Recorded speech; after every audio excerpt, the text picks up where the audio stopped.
Yo recuerdo tener una carta en primero de primaria, donde puse que yo iba, cuando fuera grande, iba a procurar que atender a los niños que se enfermaran. Yo tenía 6 años. ¿Y lo escribiste en una Y lo carta? escribí en una carta. Mira, ¿y lo has cumplido? Y en esa carta, en otro apartado, porque eran varios, decía que iba a procurar para que hablaba yo de que los niños no se enojaran mucho. No sé si yo veía mucho enojo en mis compañeros o no sé qué era lo que yo veía, que yo perfilaba que los niños se sintieran bien. Primero que no se enfermaran, y luego que se sintieran emocionalmente bien. Y yo digo, bueno, tantos años después, no digo cuántos, pero casi más de 40 años después, digo, ¿cómo esa carta perfilaba lo que hoy soy? Y hoy me he enfocado mucho a la atención de la salud de los niños y también a la salud mental. Un año de servicio en la Sierra Tarahumara fue un año que es muy significativo para mí porque creo que tiene mucho que ver el trasfondo de lo que fue mi vida los años después. Pues la gente vive a 12 horas de camino. Me tocó, de hecho, para yo ir a esa comunidad que se llama Rayabó, me tuve que preparar muchos meses. Y me preguntaba cuánto, me dice, no, 12 horas de camino. Dije, no, pues yo no voy a aguantar 12 horas de camino. Y luego me decían que era así como que la montaña. Yo decía, bueno, pues con razón la gente se muere porque, pues, ¿cómo vení con el niño enfermo? Y la señora, y si tienen 2, 3 niños, pues, ¿cómo los llevas? Entonces, fueron varios meses donde corría y corría. Acondicionamiento físico. Sí, entonces caminaba bastante y ya hasta unos de los de ahí la comunidad me decían que ya era rarámuri, porque ellos decían que ya tenía pies ligeros. Y es que te vi allá del otro lado y ahora estás acá. Pero cuando yo veía eso, dije, no, pues en lo que me vaya una semana, pues ¿cuántos se van a morir? La educación tiene 2 aspectos muy importantes, la enseñanza y el aprendizaje. La enseñanza, el maestro lo sabe muy bien, pero el aprendizaje es una cuestión bioquímica, son conexiones neuronales y neurotransmisores, entonces teníamos que ser un equipo. Entonces de ahí se formuló este plan de neuroeducación, que hoy ya es un término mundial, se sabe, pero la neuroeducación aquí en Chihuahua nace porque se une neuro y educación. Cuando no tratas un padecimiento, autismo o todo lenguaje, aprendizaje, cuestiones conductuales, no los tratas en forma temprana, se van agregando comorbilidades, se llama. O sea que, por ejemplo, si no atiendo en forma temprana a alguien que no pone atención, muy seguramente al rato le voy a tener que atenderle el déficit de atención y hiperactividad más el trastorno de aprendizaje, porque la atención es la puerta de entrada al aprendizaje. Y si no aprende bien, pues si luego ellos se sienten mal. Los niños de veras se sienten tristes por no saber leer y escribir. Entonces, si luego le agregas baja autoestima. O la mega regañiza de los papás, ¿no? De que pues no hace la tarea en 5 horas o 4 horas. Sí. Y la frustración, sí sé que los papás manejan más ansiedad cuando los niños no tienen limitaciones en hablar y en aprender. No nada más tenemos que trabajar en la cuestión de aprender letras y números, sino que sí tenemos que trabajar en la cuestión emocional y el pensamiento de los niños y motivarlos. Y le enseñamos con estudios de imagen funcional como un asesino, cómo tiene su área de las relaciones emocionales, esto de los valores, el afecto. Hay gráficas del cerebro, cómo funciona en una persona ¿Dónde con esas funciona conductas? menos? ¿Cómo quieres que quieras a las personas si no tiene desarrollado esa función? Pero esta persona de niño fue víctima de maltrato y abuso. La Mera Neta con Roberto Mantilla. ¿Qué tal, amigos de La Mera Neta? Un placer saludarles como siempre. Hoy honradísimo de tener aquí en mi casa, que es su casa, a una persona muy servicial, muy comprometida con la sociedad y además muy preparada. Ella es la doctora Abril Molina García. Doctora, felicidades. Déjate saludo así con el puño y de lejecitos. Estamos ahí con los cuidados de la pandemia. Gracias por estar con nosotros, Abril. Muchas gracias, Roberto, por la invitación. Correcto. Y pues para mí es un gusto poder compartir de lo que me vayas a querer preguntar. Estoy dispuesta. No tenemos preparado nada, únicamente es una charla así entre amigos, pero es muy importante lo que estás haciendo y quiero que la gente conozca, junto con todo un equipo de médicos comprometidos con la sociedad, lo que están haciendo. Pero primero, platícanos tu preparación, tus especialidades y cómo llegas hasta el lugar en donde estás. Danos una introducción de tu vida. Bueno, yo soy de Delicias, ahí estudié pues lo que es kinder, primaria, secundaria y la preparatoria, y posteriormente me voy a Chihuahua, aquí a esta ciudad, a estudiar medicina. Y después de aquí hice un año de servicio en la Sierra Tarahumara. Fue un año que es muy significativo para mí porque creo que tiene mucho que ver el trasfondo de lo que fue mi vida los años después. ¿En qué parte de la sierra estuviste? En Choguita, en Orogachi. Es más o menos a unas 6 o 7 horas de aquí, de camino aquí. Llegas en Brecha y es comunidad totalmente indígena. Ahí la cantidad de dinero pues es muy poquito, se maneja mucho el trueque. Entonces, vivir en un sistema donde el dinero no es lo que mueve a la sociedad y ahí es donde aprendí una estrategia pues muy básica, ¿no? Del hacer un trato, el trueque. Correcto. Y cómo es el verdadero ganar-ganar cuando tú das y yo te doy, pero ambos contentos con lo que se Recibimos logra. lo que necesitamos. Sí, como esa gente con tanta carencia es capaz de dar tanto. Y también magnificas cuánto el desconocimiento o la ignorancia o la falta de educación en salud, en educación en general, cómo hace la diferencia y cómo la gente lo puede acoplar. Y a pesar de estar en un ambiente donde no hay mucha capacidad de generar recursos económicos, porque la siembra es difícil, porque no llueve, no hay el arado, ahí todavía sigues viendo el yunque. ¿Verdad? Sí hay una tiendita, ya sabemos que hoy en día llegan todas las papitas y las Coca-Colas hasta lo más recóndito, te puedo decir, de la Sierra Tarahumara, incluso lo más pobre, pero hay mucha carencia ahí, la gente vive de maíz y frijol, y frijol que llega, no porque lo cultiven allí, porque no se da. No se Comen da, mucho los quelites, incluso, pues, recuerdo una vez, mi mamá me regaló una gallina y un gallo, pero resulta que no ponían en invierno, entonces no tenía los huevos que quería, que esperábamos que iba a ser. Entonces muchas cosas aprendí hasta eso aprendí. En ese año de servicio. Sí, entonces posteriormente pues decidí irme a hacer pediatría. ¿A dónde a Monterrey. A Monterrey, ahí estuve, pediatría. Por parte de la Universidad Autónoma de Nuevo León y en la clínica, la unidad médica de alta especialidad 25 del IMSS. Ahí estuve 4 años, hice mi servicio en Cerritos, en San Luis Potosí. Igual buscaba algo como tipo serrano porque había más de ciudad y pues Cerritos me sonó que era lo demás los árboles que yo había vivido cuando el servicio social de medicina. Una comunidad muy bonita, pero ya en otro contexto, ya un hospital con especialidades. Ahí estaba con un compañero ginecólogo, un internista y un cirujano. Y todas esas vivencias se quedan pues para toda la vida y pareciera así como entre muchas aventuras, pero fue un reto el demostrar que verdaderamente aprendiste lo que te habían enseñado por 4 años y posteriormente, allí cuando yo llegué a Monterrey en el primer año, me tocó, yo escogí al azar la plaza donde iba a hacer pediatría. Yo quería un hospital grande, porque venía de una ciudad donde pues es el estado más grande, pero no tiene los hospitales más grandes, entonces yo perfilaba un hospital grande y pues uno piensa Ciudad de México, Guadalajara, Monterrey. Y esa madrugada que iba a elegir, pues hasta le cambiaba el orden. No, mejor primero. Y le tenía mucho miedo a la Ciudad de México porque pues es la gran ciudad, ¿no? Entonces, pero ya había estado yo en Monterrey 4 años, entonces ya como quiera ya no se me hizo tan grande. Entonces decidí poner primero a Monterrey y luego a la Ciudad de México y Guadalajara y pues gracias a Dios me aceptaron en Monterrey y justo el hospital que escogí verdaderamente pues al azar. ¿Cuál era el universitario? En la clínica 33, hice el primer año de ILIMS, entonces ahí se hace el primer año en la clínica 33, que es un segundo nivel, y los otros 3 años en un tercer nivel, que es el nivel de más especialidad. Pero ese segundo nivel tenía algo peculiar, tenía un tercer nivel, o sea, era híbrido.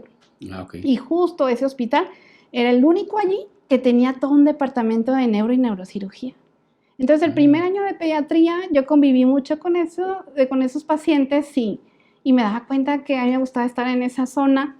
En las guardias, pues, se disminuye mucho el número de médicos. O sea, en el día estamos bastantes, pero en la noche, la guardia de esa noche, los que van a estar a cargo, se dividen a 3 o 4 personas nada más. Entonces, en el área de pediatría. Y pues nos dividimos por alas, y yo siempre pedía esa ala, la de neurocirugía y neuro. Y pues como mis compañeros decían, bueno, pues sí, qué padre, ¿no? Como que no era lo que más les gustaba a ellos y a mí era lo que más de alguna forma sentía que lo prefería. Y cuando en las mañanas siempre tenías que entregar un tema de lo que fuera de pediatría. Pues yo tomaba un tema de los del libro de neuro, me agarré el libro y dije, de aquí voy a tener, por lo menos tengo de aquí todo este año, no me van a faltar temas. Y un tema así lo iba desarrollando, lo estudiaba, obviamente, pues en el primer año de pediatría todavía no tienes los conceptos de 4 años de pediatría y te metes a lo del neuro, que es de los más complejos que hay en medicina. Pues definitivamente muchas correcciones y muchas cosas me hacían mis maestros, pero yo digo que desde el primer año de pediatría, gracias a que llegué a ese hospital, descubrí cuál era mi gusto en cuanto a especialidad. Entonces, supe que quería ser pediatra el último año de mi internado. roté por cirugía, medicina familiar, por medicina interna, pues todos los servicios que los últimos 2 meses era pediatría. Cuando yo roté en pediatría, dije, de aquí soy. Voy a ser pediatra. Estudiaba fácil, me gustaba, no se me hacía una carga, los niños es otro ambiente. Ajá. Y aunque sea de trabajo, pues ni parece trabajo con los niños. Entonces, en ese primer año supe que quería hacer neuro. También. Y en el primer año, ya estando en pediatría, en ese hospital, pues ya en esas guardias y esas clases que yo daba, pues ya como que ya me quedó claro que yo iba para neuro. Y todavía de repente le pensé por el último año que sí me gustaba inmuno. Y ahora veo que tiene mucha relación inmuno con neuro. Le digo, quiere decir que iba como perfilado por allá. Ajá. Pero no me arrepiento. Cada año que ha pasado en neuro le tomo más sabor porque en la neuro nunca se acaba. Y en los conocimientos nunca dejas de aprender porque siempre hay cosas nuevas. Y a veces hasta se va en un ritmo tan rápido. Correcto. Que consideras que pues tienes que apurarte. Aquí no te puedes dejar descansar un año que por la pandemia, no, tienes que mantenerte actualizado. Y pues en ese contexto estuve en México, después me fui a México a hacer neuropediatría. Uh-huh. Y allí por el Instituto Nacional de Pediatría, es por parte de la Universidad Nacional Autónoma de México. Y ahí estuve 2 años, hicimos un fellow rotatorio de enfermedades neuromusculares. Ese me ayudó mucho el ver cómo se da en Estados Unidos. Fuimos a Dallas, Texas. Uh-huh. Y el ver, siempre es algo que a mí me ha impactado, ¿no? El ver cómo hay países que tienen un desarrollo mayor y cómo se manejan las cosas. Entonces, yo creo que es algo que me ha motivado mucho, porque si ellos tienen eso, porque nosotros no. Uh-huh. ¿Qué diferencia hay? Yo puedo estudiar igual, puedo saber igual, y entonces esa ha sido como una lucha, ¿no? De que siempre quieres mejorar, y más si ya lo viste, que existe, pues siempre ha sido esa mi inquietud, ¿no? De que ¿por qué los mexicanos no? ¿O por qué en Chihuahua no? ¿O por qué yo no puedo? Y no es como que te recrimines o algo, simplemente es que como que hay mucho por qué luchar y es muy bueno que aprendas estándares en otros niveles económicos, porque entonces ya sabes cuál debe ser tu meta, ¿no? El no salir, el no explorar, el no investigar, te queda confinado en una parte de nomás girar y girar, pero el hecho de que puedas ver. Y yo le agradezco mucho a los que fueron mis jefes, ¿no? Porque nosotros no lo pagábamos, ellos lo pagaban a través de investigación que hace el Instituto Nacional de Pediatría. Ellos pagaban ese viaje, pues no era ni el avión, ni la estancia, ni los alimentos de ese tiempo. Pero yo creo que es parte del entrenamiento de neurólogos pediatras que no nomás te quedes con lo que ves, sino que siempre hay que buscar. Y que no está tan lejos brincar al otro continente ni el otro, y menos ahora con la tecnología y el internet. Y ahora, pues después me tocó organizar congresos a través de por internet y sacar y contactar al de Italia, al de Alemania, al de Canadá. Entonces, pues nos hemos globalizado, como se dice, ¿verdad? Y entonces, pues ese fue un inicio, y yo celebro mucho el que las instituciones o las universidades empujen a que nosotros como estudiantes mexicanos tengamos un periodo, aunque sea cortito, de convivir en el extranjero, sobre todo en países que tienen mucho avance tecnológico, mucha organización o recurso económico en investigación, en genética y todo, para que nosotros no nos quedemos en nomás lo que hay aquí, sino que si hoy un paciente tiene una enfermedad que el estudio está en Alemania, a mí ya no es una limitante. Uh-huh. Ya hemos trabajado mucho aquí en Chihuahua para que tan solo el químico del hospital infantil lo contacte y por internet se manda y se pide, y si cuesta, pues se paga, y si no cuesta y es gratuito por algún protocolo de investigación que lo estén ofertando gratuito como parte de su población de estudio, que si entras te lo ofertan, pues contribuimos a la investigación y nos contribuimos nosotros en saber qué tiene el paciente, y el paciente obviamente siempre con autorización pues tiene esa cercanía. Enriquece la práctica médica de ustedes, ¿no? Y entonces pues después de esto de neurología pediátrica, pues ya me regreso a Chihuahua. Definitivamente pues después de haber vivido en un estado donde las distancias son cortas, dentro de lo que es muy grande, ya saben, yo me echaba hasta 6 horas para viajar a la Sierra Tarahumara. Pero bueno, la Ciudad de México implica sus recursos. A veces me tocaba en la madrugada cuando cubría a alguno de mis maestros que estaban en algún congreso y que tenía que yo cubrir su guardia en el hospital, que me pedían de favor, y que pues tenía yo permiso para ir al hospital, hospitales privados. pues no es tan fácil viajar aquí, como ahorita aquí que me voy al Hospital Ángeles o me voy incluso al Hospital Infantil, que es casi atravesando la ciudad, no es nada con lo que ya en la Ciudad de México tocaba. Entonces, siempre fue mi gusto Chihuahua. Entonces, yo sabía que tarde que temprano iba a regresar. Después he avanzado en estudios sobre medicina del sueño, ¿verdad? Y calificar las características que tiene el sueño, sobre todo en niños, porque en el servicio donde estoy en el Hospital Ángeles, pues tenemos el primer unidad de monitoreo de epilepsia en el estado, donde se vigila tanto epilepsia como trastornos del sueño. Entonces los podemos monitorizar toda la noche o por días completos y ver su registro cerebral y ver y nos encontramos cosas muy interesantes. Cuando lo empiezas a ver y ver, vas aprendiendo mucho de la cuestión de trastornos de sueño muy severos donde los bebés no duermen o los niños ya mayores no duermen, o ves trastornos psiquiátricos muy severos que no responden y cómo ves toda una estructura del sueño modificada. Entonces, cuando no teníamos este equipo, que justo lo compraron antes de la pandemia, eso fue un gran privilegio, porque yo creo que si hubiera pasado la pandemia primero, hubiera sido más difícil gestionar porque pues no son baratos. Y de hecho, el paciente está monitorizado, está en su cama y a través de un cristal, ellos no nos ven, pero nosotros sí los vemos, estamos grabando con cámaras que tienen infrarrojo, así que aunque estén dormidos se sigue viendo su... Como una cámara Gesell. Sí, y entonces así podemos investigar qué es lo que les pasa y ya pues se analiza todo el sueño y vemos las alteraciones que tiene y ya con el tratamiento mejoran considerablemente. Entonces es algo que pues, que bueno, ¿verdad? Que las autoridades ahí del hospital tuvieron a bien comprar eso.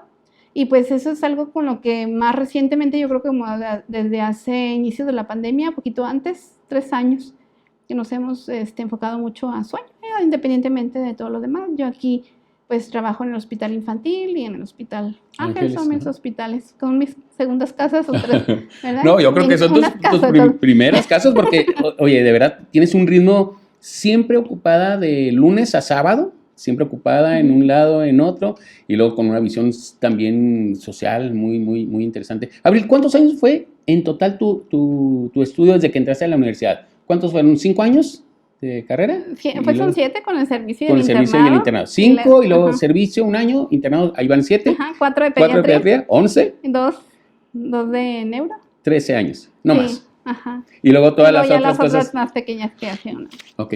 Abril, ¿qué motiva a una señorita de Delicias a estudiar gran parte de su vida y luego ya graduada y con la especialidad y la subespecialidad, seguir preparándose? ¿Qué es lo que te motiva a ti, Abril, a andar en esos asuntos de tantos libros, quemarse tanto las pestañas? Fíjate que yo creo que tiene mucho que ver el ejemplo de la casa. Mi papá es una persona muy estudiosa. De hecho, en casa de mis papás, tiene todo un cuarto grande y lleno de libros desde abajo hasta el techo, por las 4, y todavía la sala está llena de libros. Y a veces mi mamá le decía, es que un libro más y nos cambiamos de casa. Entonces es una persona muy estudiosa. Entonces yo creo que los hijos aprenden mucho de lo que ven. Y mi mamá siempre ha sido una mujer muy servicial y ella de pequeña, yo recuerdo como siendo ella una enfermera en medicina preventiva, en esos años de cuando yo era niña, ellos iban tras las personas que tenían sífilis a que se tomaran su tratamiento y que verdaderamente los concretaran.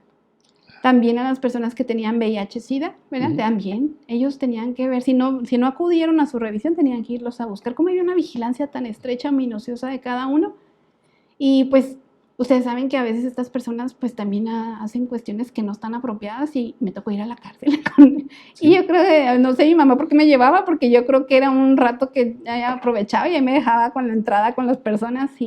Pero ese es un ejemplo con el que yo crecí. Entonces, pues bueno, desde pequeña yo recuerdo tener una carta en primero de primaria donde puse que yo iba, cuando fuera grande, iba a procurar atender a los niños que se enfermaran. Yo tenía 6 años. ¿Y lo escribiste en una carta? Y lo escribí en una carta. Mira, ¿y lo has cumplido? Y en esa carta, en otro apartado, porque eran varios, decía que iba a procurar para que hablaba yo de que los niños no se enojaran mucho. No sé si yo veía mucho enojo en mis compañeros o no sé qué era lo que yo veía, que yo perfilaba que los niños se sintieran bien. Primero que no se enfermaran, lo que se sintieran emocionalmente bien. Y yo digo, bueno, tantos años después, no digo cuántos, pero casi más de 40 años después, digo, ¿cómo esa carta perfilaba lo que hoy hoy que soy. eres, ajá. Y hoy me he enfocado mucho a la atención de la salud de los niños y también a la salud mental. Sí. Entonces dices, bueno, fue el ejemplo de los papás de antes de mis 5 años de vida, o ya vienes con una tendencia genética o de qué es, ¿verdad? De Sí. que ya vengas con esa Con tu papá propósito de vida, ¿verdad? con tu papá la onda del estudio, con tu mamá la Mi onda papá es médico. también es médico tu Médico papá. familiar, él estudió la especial, es la primera generación en el país de medicina familiar. Ah, Él órale. estudió la especialidad de medicina familiar en Morelia, Michoacán. Entonces te sembraron todo eso Sí, desde él fue de niña. los que estudiaba en la UNAM y fue todo este movimiento y demás, entonces a él le interesaba mucho no perder las clases y todo, y finalmente se fue allá a Morelia y luego después hizo la especialidad de medicina familiar en San Luis Potosí. Ahí estoy confundiendo un poco. Ok. Y luego, bueno, todo eso, la influencia de tus papás, tu mamá con un sentido social muy interesante, hasta ir a la cárcel. Sí. Y luego después viene tu servicio social en la Sierra Tarahumara y también eso te influye en ti. Claro. Para darte cuenta de las necesidades de la gente. Sí, porque teniendo muy corta edad, pues lo primero que vi es que en muchas familias los niños fallecían y por una familia no solo fallecía uno, fallecían 2 o 3. Y veías que fallecían por diarreas o enfermedades respiratorias. Cosas que pudieran prevenirse a tiempo. Entonces yo tenía permiso de venirme a trabajar 3 semanas y regresar una semana a mi casa. Uh-huh. Y así estaba ese permiso de trabajar en la sierra. Entonces, como parte de la Facultad de Medicina y por parte de la Secretaría de Salud. Pero cuando yo veía eso, dije, no, pues en lo que me vaya una semana, pues ¿cuántos se van a morir? Entonces, los primeros 4 meses no fui. Y ahí fue cuando llegaron mis papás por primera vez allá a Choquita. Llegaron todos juntos, me acuerdo que pitaron. Yo dije, ¿quién viene? Y eran ellos. Hasta mis papás no tenían un vehículo es que era una brecha increíble. No cualquier camioneta pasaba. Pues yo digo, ¿cómo? O sea, el amor de papás, porque hasta se compraron una camioneta que fuera muy alta para poder llegar hasta allá. Pero llegaron 4 meses después. Le digo, pues bueno, y la verdad que ahí, después de ese mes, fueron cada mes. Y nosotros hacíamos los días de la buena salud porque pues la gente vive a 12 horas de camino. Me tocó, de hecho, para yo ir a esa comunidad que se llama Rayabó, me tuve que preparar muchos meses. Uh-huh. Y me preguntaba cuánto, me dice, no, 12 horas de camino. Dije, no, pues yo no voy a aguantar 12 horas de camino. Y luego me decían que era así como que la montaña. Uh-huh. Bueno, sea, te la tenías que aventar caminando, sí. Era una brecha de camino. Sí, entonces, pues yo decía, bueno, pues con razón la gente se muere porque, pues, ¿cómo vení con el niño enfermo? Y la señora, y si tienen 2, 3 niños, pues, ¿cómo los llevas? Entonces, fueron varios meses donde corría y corría. Acondicionamiento físico. Sí, entonces caminaba bastante y ya hasta unos de los de ahí la comunidad me decían que ya era rarámuri, porque ellos decían que ya tenía pies ligeros. Y es que te vi allá del otro lado y ahora estás acá. Y a mí ya se me hacía ni siquiera me cansaba, o sea, gracias a Dios logré mucha condición física y hasta que un día estuve lista para ir a Rayabo. No hubieran visto, pues nos llevamos agua.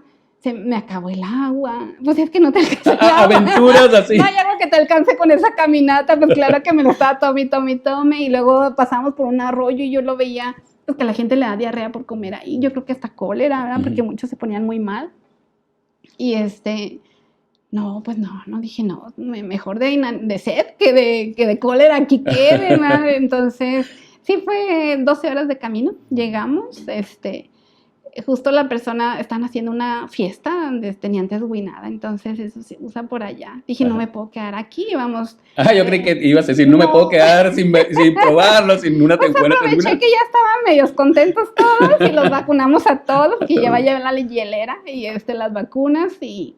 ¿Quién te acompañaba en ese momento? El administrador de la clínica es Rarámuri. Ajá. Y estaba otra de las promotoras y la enfermera. Íbamos 4 personas. Una de las que iba venía de Estados Unidos, ella estaba haciendo su servicio social de trabajo social. Sí. Y entonces desarrollo social. Entonces ella era la encargada de enseñar a la comunidad a sembrar y que hicieran huertos familiares, las letrinas, y parte pues también de mi trabajo se imbrincaba en las letrinas, y luego otros ponen a capacitar letrinas, lo de planificación familiar, todas las vacunas. Lo de atención de diarreas y enfermedades respiratorias son como los programas principales cuando uno está en la Sierra Tarahumara.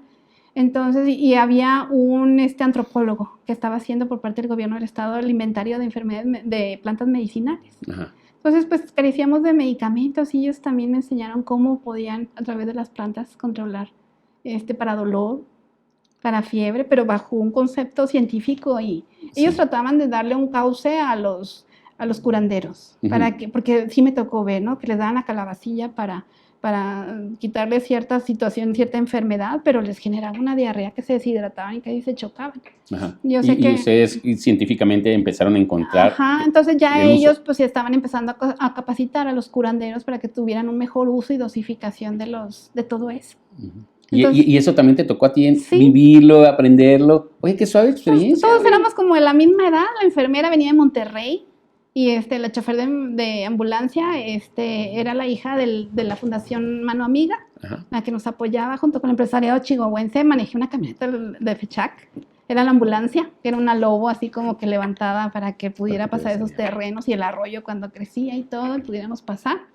Y bueno, te podía decir de muchísimas aventuras que pasaron allí. Entonces el estar en esa comunidad pues te enseña mucho, ¿no? Y el vivir de todos ellos, cada uno tenía cosas que aportar, digo, pues eran de otros países. De hecho, el antropólogo era de Estados Unidos, venía de Nueva York, y la chica de desarrollo social venía de Colorado. Entonces, pues hubo ahí una mezcla también cultural, y de repente llegaban gentes de Japón, que son como brigadistas que llegan, y digo, bueno, pues la fundación como que tenía nexos con otros países. Y bueno, pues nos dejaban medicamentos, claro que se agotaba, pero buscamos ahí a los de la Tarahumara para hacer los programas de alimentación, porque había mucha desnutrición, y ese punto fue lo que yo veía, que los niños estaban muy desnutridos. Y yo dije que no me iba a ir de ahí hasta que la gente supiera cómo atender la diarrea y los problemas respiratorios, o que mi enfermera que estaba ahí supiera, o que si yo me iba, la enfermera supiera qué darles de tratamiento. Entonces también capacité a la enfermera, aunque ella ya sabía sus conceptos básicos de enfermería, pero pues también tenía que entrarle a la cuestión de pediatría. También los aprendió el desarrollo social, o sea, todos teníamos que entrarle ahí, hasta la chofer de la ambulancia, que era la que nos asistía en todo, ¿no? Entonces, era la que coordinaba mucho de la clínica con nuestro enlace. Nos enlazábamos por radio que había donado la Asociación Ganadera para cualquier urgencia de que, oye, hay que llevar al paciente allá.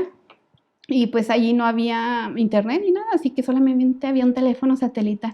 Y justo la mala suerte que el satélite de Morelos en ese año lo inactivaron. Entonces varios meses estuvimos sin satelital. Después volvió, pero ya casi al final. Entonces, mi meta en ese, más que entregar mi trabajo de análisis situacional de la comunidad y poderme graduar de medicina, era el que tenía que erradicar la desnutrición y las muertes de esos niños. Y lo logramos. Fíjate que hubo un convenio con la Nestlé, y nos daba las totas estas de leche nido. Nos daba todos los suplementos de café que tienen ahí cierto componente de lácteo. Nos regalan chocolates, pues también tiene proteína en lo que sea, y hacíamos los días de la buena salud cada mes, y la gente llevaba 10 pesos, o sea que tenían que venir a vender una artesanía, y se comprometían todos a llevar 10 pesos. Y llevamos en un guare de esos que hacen como de palma ellos, así me los llevaba a la central de abastos en Delicias, y comprábamos cebolla, la soya. La soya es una forma de poner proteína a su alimento. Resulta que pues la combinación de esa proteína de soya junto con el grano de maíz que ellos tienen, le da ese contenido proteico que el maíz no tiene. Entonces suplementaba a los niños para que tuvieran, así se recuperaba nutricionalmente. Por eso cuando tú conoces al doctor Villanueva, cuando él supe que él era el creador de esa fórmula, pues lo amo al doctor, ¿verdad? Y si yo lo admiraba de siempre, cuando andamos gestionando tú y yo lo del premio de él y que me ayudaste, pues había un trasfondo muy grande de mí, porque tenía que agradecerle, porque él ayudó a mucha gente y a muchos niños a salir adelante. Entonces, pues se logró. Y entonces la gente iba con gusto, al lugar de que ellos nomás hicieran teduinas. Bueno, los días de la buena salud hacíamos tostadas, ceviche de soya, pues los alimentos que nos daban la Nestlé o que comprábamos nosotros con el dinero. Yo no sé si la central de abasto nos lo daba muy barato, nos lo regalaba, pero llegábamos casi como 400 kilos o media tonelada en la camioneta cada mes. Y hasta nos sobraba, incluso los programas nacionales que le daban cierto número de bolsas a los niños, pues se había gestionado que, pues dada la situación que no tienen, pues se logró un permiso para que nos dieran más que lo que el programa establecía. Entonces, pues todo eso contribuyó, o sea, como a pesar de haber reglas, en los programas, cuando hay una población de mucha necesidad. Siempre he pensado que debemos ser una sociedad así, con muchos estatutos, pero no nos deben faltar principios, ¿verdad? Uh-huh. Yo también he pugnado mucho de que no quiero que seamos una sociedad con muchos estatutos y pocos principios. Uh-huh. Entonces esas reglas, pues lo que era el programa en ese entonces gubernamental nacional, pues se moldeó y se pudo. Y vacunábamos a todos, uh-huh. Pero porque como venían a la fiesta, pues venían todos bien contentos y traían a los niños y aparte se llevaban ellos. Y la gran estrategia de ellos fue el tomate. ¿Ah, sí? A la gente de Rarámuri le gusta mucho el tomate, el rojo sí. Entonces, pues lo que podíamos comprar, eso llevábamos. Entonces era como su manjar y se lo comían así, los niños. Y con sal y pues bueno, fue toda una cuestión. Mi mamá, pues claro, como enfermera de medicina preventiva, claro, sí, que les enseñó a procesar la soya y cómo quemarlas. Más o menos es el mismo procedimiento que tiene con lo que ellos hacen el maíz, cómo lo tuestan y luego lo muelen uh-huh. Para hacer el pinole. El pinole. Uh-huh. Entonces era un pinole mezclado con soya, con el mismo procesamiento, doradito y luego muy, muy picado con sus piedras, como le hacen ellos, uh-huh. Y le da un sabor hasta más dulce. Pero ya iba con proteína, que sí. Era lo que a ti te interesaba para que ellos salieran de sus problemas de desnutrición, los niños. Y pues el tomate pues les daba sus vitaminas también. Y sus minerales, así que fue de mucho, porque quelite siempre hay, entonces también tenían ellos minerales a través de lo que la plantita y a mí me gustaron mucho y fue donde los conocí, era mi manjar, sí, de ese lugar. Ya no los pruebo ahora, pero en ese entonces era algo muy, que me gustaba mucho de lo que allá había. Correcto. Entonces, pues bueno, eso fue parte de tu vida. Oye, ¿sí? Sabes que siempre que platicamos, hemos tenido oportunidad de platicar uh-huh. En otros momentos, y luego me platicas tus aventuras, uh-huh. Las aventuras de Abril, y son bien enriquecedoras, pero sobre todo a mí me gusta escucharte porque se te siente la pasión, se te uh-huh. Siente el gusto, la satisfacción de eso que lograste. Uh-huh. Y el compromiso que tienes con el prójimo, eso me gusta mucho, mucho de ti y estoy seguro, hay un equipo junto contigo de otros médicos que hemos también platicado sobre ello, que tienen esa misma responsabilidad social, eso me gusta mucho, por eso quise... Todo lo que yo he hecho alguien me ha llevado, uh-huh. Un compañero mío, ni siquiera ha sido un maestro, ha sido un compañero mío, o sea que el motor para mí en mi vida de mucho lo que he hecho en lo académico son mis mismos compañeros, o sea, uh-huh. Los que comparten el interés hacia los niños o el interés hacia la cuestión de salud mental. A que yo haya ido a la sierra fue un compañero que me invitaba a que lo acompañara, él, como mucha gente ahora me acompaña o sí. Yo los acompaño, así iba yo con ellos y luego después ellos pues en su gratitud de que los apoyas, pues luego me decían, vamos a Estados Unidos y vamos a tomar el ACLS y por nuestra parte te lo pagamos. Ajá, entonces, pues, bueno, pues eso me motivaba, ¿no? El ver cómo en otro país recibir un entrenamiento y guardar mi currículum. Uh-huh. Eso.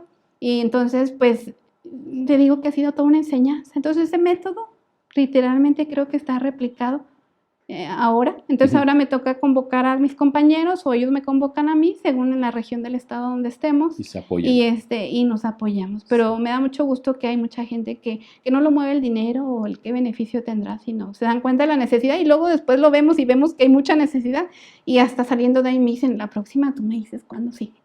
Porque se dan cuenta que es muy, pues es valioso y que hoy en día hemos descubierto que si no lo hacemos nosotros, pues no lo haría nadie más. Entonces llega un punto en que volteas a ver, bueno, ¿a quién le corresponde esa responsabilidad o esa necesidad? Entonces, pues llega un punto en la vida donde te das cuenta que eres tú. Uh-huh. Ya no le pides ni al gobierno ni a nadie que lo haga, sabes que eres tú. Que eres tú y que el gobierno no lo podría hacer sin ti y que verdaderamente yo tampoco no podría hacerlo si no estuviera una autoridad, un gobierno que respaldara. Uh-huh. O que dirigiera. Entonces aquí yo siempre he pugnado por la unión. Dicen que el que une construye. Sí. Entonces y el que divide destruye. Sí. Entonces pues bueno, yo siempre he empujado porque no nos dividamos porque la necesidad es mucha. Sí. Ahí precisamente quiero entrar al tema uh-huh. Es importante que quiero que comentes que tú has sumado esfuerzos con otros médicos, sí, pero también con instituciones, con las secretarías, con funcionarios, con los gobiernos, independientemente del color que sean. O sea, aquí la necesidad es la prioridad, la necesidad de la gente, la necesidad de los niños.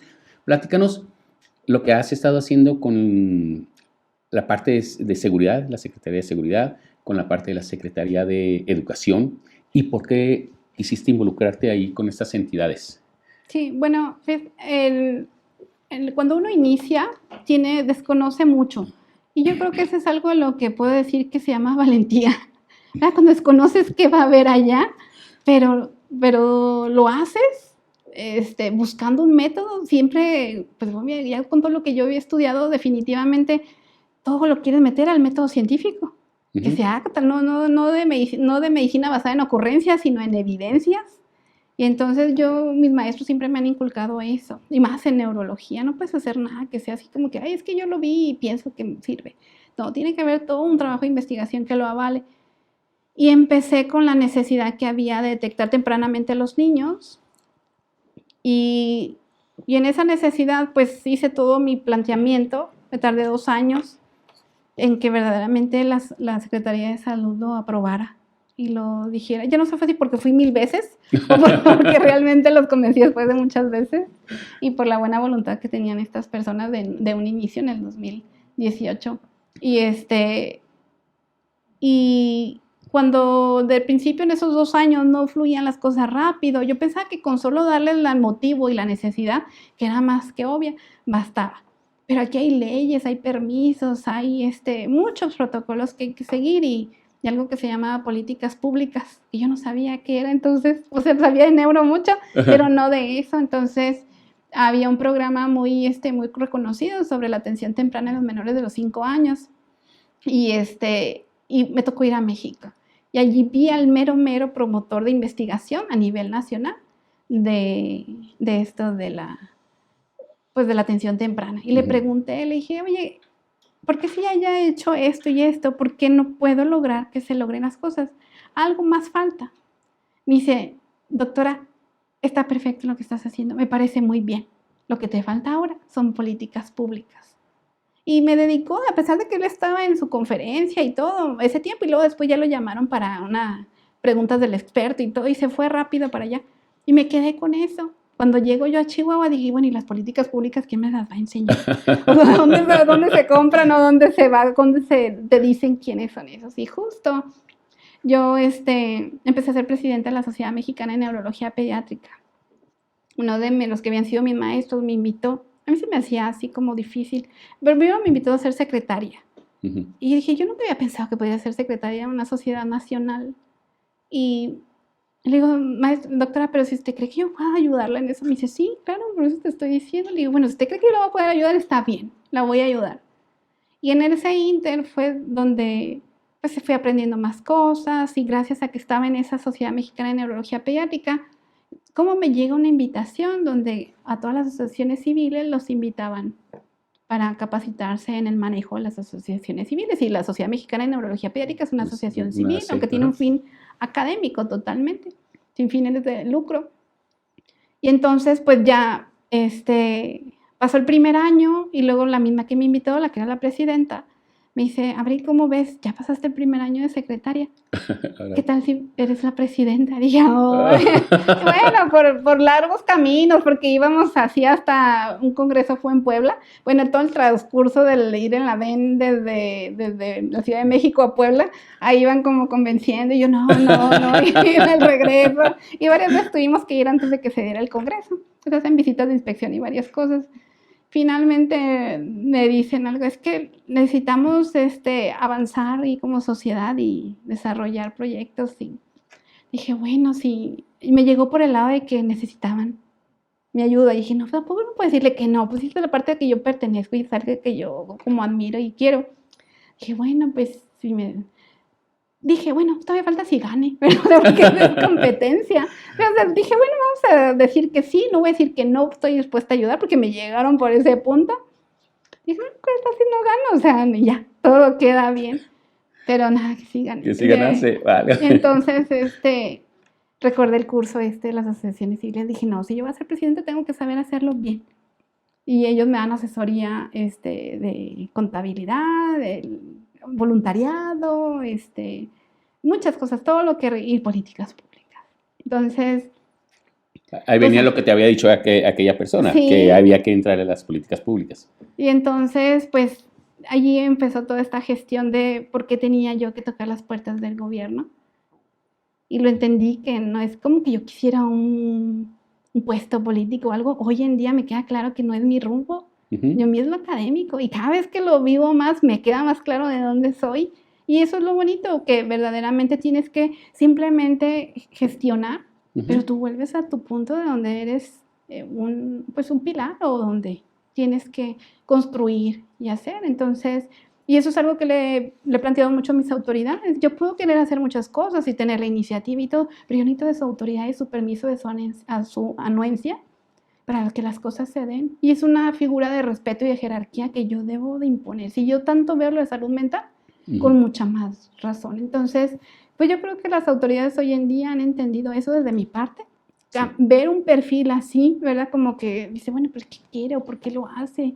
¿Verdad? Pero cuando te das cuenta que es parte de un propósito de vida y donde verdaderamente sí ves a los demás su necesidad y te das cuenta y te lo constata el tiempo que lo que tú hagas depende del cambio de lo que va a suceder en los demás, entonces te das cuenta que eres muy responsable de lo que está sucediendo ahorita. Entonces cuando ya pasa el tiempo y haces algo y eso cambia, más te retroalimenta de que ahí debes de estar. Sí. Bueno, en ese momento cuando se te da todo este cambio y esas oportunidades que se empiezan a abrir puertas y empiezas a recibir ahora información ya no de lo académico, sino de lo político también, tu visión era que pudiera detectarse ciertos padecimientos a temprana edad en los niños para que se pudieran atender y que no hubiera consecuencias a futuro o que se recibieran la atención médica cuando ya no era tan trascendental, vamos a llamarla así, su tratamiento. Esa era tu visión, ¿no? O sea, atender a los niños a tiempo. Cuando yo llegué aquí a Chihuahua, por ejemplo, autismo se diagnosticaba brincando los 5 años de vida muy tardío. Hoy en día, los 2 años ya están, la mayoría. Hablando del autismo. Ajá, muchos desde el primer año de vida ya lo pueden detectar. O sea, ¿se fijan cómo todas las asociaciones civiles y todo lo que se ha movido y todo cómo la sociedad civil, la sociedad organizada, padres y médicos y todo pueden realmente cambiar la diferencia? Cuando no tratas un padecimiento, autismo o todo lenguaje, aprendizaje, cuestiones conductuales, no los tratas en forma temprana, se van agregando comorbilidades, se llama. O sea que, por ejemplo, si no atiendo en forma temprana a alguien que no pone atención, muy seguramente al rato le voy a tener que atenderle el déficit de atención y hiperactividad más el trastorno de aprendizaje, porque la atención es la puerta de entrada al aprendizaje. Y si no aprende bien, pues si luego ellos se sienten mal. Los niños de veras se sienten tristes por no saber leer y escribir. Entonces, si luego le agregas baja autoestima o la mega regañiza de los papás, ¿no? De que pues no hace la tarea en 5 horas o 4 horas. Sí. Y la frustración, sí sé que los papás manejan más ansiedad cuando los niños no tienen limitaciones en hablar y en aprender. Entonces, pues se va un círculo. Sí, se viene la marginación ahí en las escuelas, que se etiqueta, este niño no aprende, o este niño no habla bien, todo ese tipo de detalles. Y si de por sí no hay ¿no? recursos y dinero y mucho personal para atenderlos, pues imagínate que yo atendiera a un niño y rápido en un año ya pudiera estar libre de medicamento y de terapia, o ya estuviera aprendiendo, leyendo bien, a que me toque un niño que venga en la secundaria y que no aprendió a leer y escribir. O sea, ¿qué pasó con todos los 6 años de primaria que no logró percibir porque no sabía leer y escribir? Entonces, ¿cómo se los regreso? Es difícil regresárselo y muy seguramente ya no se los regresas del todo porque ya pasó un tiempo de su cerebro de maduración donde era lo más sabido para lograr esas funciones. Sí. Y entonces en ese proceso, pues sabiendo, yo siempre he trabajado en un sistema público, me queda claro porque pues siempre me ha gustado esa parte. Entonces, siempre he trabajado en una pública y en una privada, entonces instituciones de salud. Y pues si no hay mucho recurso, pues lo que me pude haber gastado de recurso económico o de tiempos de consultas, número de consultas en un niño que atendí temprano, a que lo tenga de aquí hasta los 15 años y luego lo dé de alta, porque en el sector público se da de alta a los 15 años a la edad de adultos, en el sector privado y en todo el país los niños son menores de 18 años, ¿verdad? Niños y adolescentes. Niños, niñas y adolescentes. Entonces, pues en ese contexto yo decía, bueno, al gobierno le conviene, porque se ahorraría años de medicina, años de terapia, años de consultas médicas, todo eso cuesta, nada más que a veces no estamos muy acostumbrados a ponerle precio.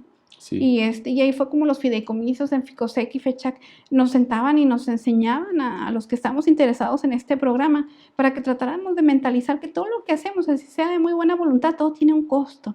Y cuando todo le pones un costo, entonces ahí es donde puedes decir, bueno, yo te estoy dando tanto, ¿tú cuánto me vas a dar? El trueque mentado, ¿verdad? Dije, lo Lo que entendí muy aprendiste, bien.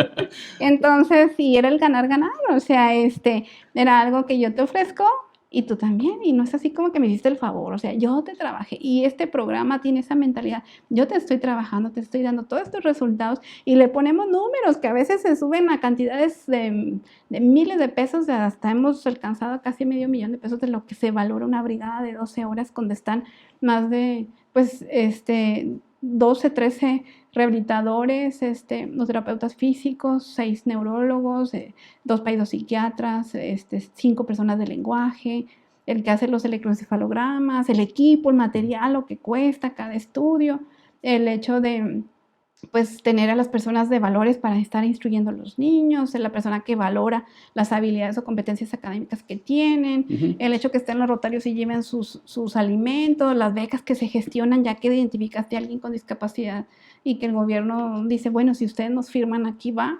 Entonces eso logra montos a veces de casi $500,000 en 12 horas.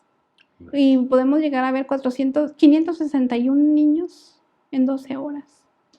Entonces esa es una cuestión que dices, bueno, o sea, es ganar, pero me prestaron un hospital que cuesta millones, por ejemplo, todo un hospital de especialidades con su enfermera y con la trabajadora social y con los guardias y con el jabón y el baño y la luz y todo, entonces es el ganar, o sea, tu institución ahí está costando cada día, pero ¿qué tal si le das más? Le sacas jugo y resuelves una necesidad muy grande que hay. Entonces, hoy en día, pues las autoridades nos han dejado ver migrantes, los migrantes que no tienen sus papás aquí, que viajan solitos, nos han permitido ver a los niños de las casas, centros de asistencia social, los niños que no tienen papás, que ellos han sido muy violentados en su vida o que ellos tienen, pues, mucha problemática emocional que no les permite estar libres fuera. Entonces, pues, el hecho de que ellos digan, bueno, está mi hospital, están todos los recursos, está el sistema, lo que cuesta un sistema uno no lo magnifica cuánto te cuesta un sistema, y hacerlo que funcione desde que, ok, se acabó la brigada, pero yo me tuve que regresar a Chihuahua y que me dejen trabajar a las 12 de la noche en estar subiendo toda la información de mis demás compañeros y luego otro día, eso es trabajo y salarios de todos ellos los que trabajan. Entonces, pues yo creo que finalmente, mis autoridades han entendido que aquí hay una voluntad de poner el servicio de la profesión de uno al servicio de los demás. Y esa ha sido una gran campaña y así fue como la Secretaría de Educación. Creo que fue lo que más dijeron, está bien, somos parte, nos sumamos porque mi profesión también va para la ayuda. Se dieron cuenta de la necesidad que teníamos nosotros de salud. O sea, en el sentido de que si sus niños no aprendían y estaban en primaria o secundaria, no era culpa de la Secretaría de Educación, es un problema de salud. Y ahí se tiene que vincular esas dos áreas. Entonces, la educación tiene dos aspectos muy importantes, la enseñanza y el aprendizaje. La enseñanza, el maestro lo sabe muy bien, pero el aprendizaje es una cuestión bioquímica, son conexiones neuronales y neurotransmisores, entonces teníamos que ser un equipo. Entonces, de ahí se formuló este plan de neuroeducación, que hoy ya es un término mundial, se sabe, pero la neuroeducación aquí en Chihuahua nace porque se une neuro y educación, en fin de la educación de los niños.